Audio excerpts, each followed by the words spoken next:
अस्सलाम वालेकुम। आज हम बच्चों में बहुत अहम मसले की बात करें, वो ये कि बच्चों का जो माथा बाहर निकल आता है, जिसे हम फ्रंटल बॉसिंग कहते हैं। इसकी बहुत सारी वजूहात होती हैं। कभी कभार तो ये बिल्कुल नॉर्मल होता है, कभी कभार माँ बाप के सर की शेप ऐसी होती है, इससे बच्चों की भी ऐसी होती है।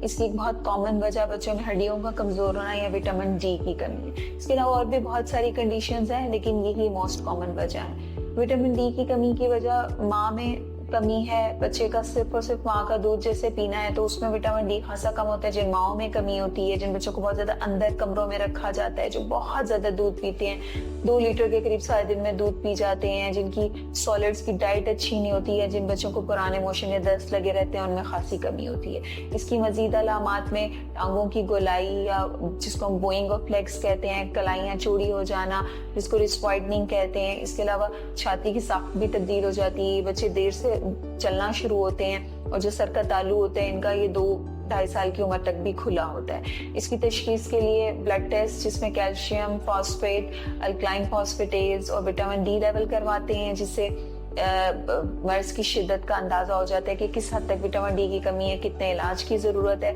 हड्डियों का एक्सरे करवाते हैं, जिससे अंदाजा हो जाता है कि हड्डियां बहुत भुरभुरी हैं, जो कि विटामिन डी की कमी की वजह से है। इसका इलाज नहायत आसान है। 1 से 2 तत्व विटामिन डी के रोजाना दें। जिन बच्चों में बहुत शदीद कमी होती है उनमें इंजेक्शन बार डी या इंड्रॉप D 2 lakh international unit 2-3 injection इस्तेमाल किए जा सकते हैं। अंडा खिलाएं, कलेजी, सी फूड और फिश का इस्तेमाल करें, और अपने बच्चे को रोजाना धूप जरूर लगवाएं।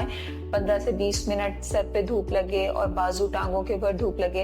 हल्के कपड़े पहनाएं, लेकिन याद रखिएगा कि मौसम इस लिहाज से मुवाफिक होना चाहिए। शुक्रिया।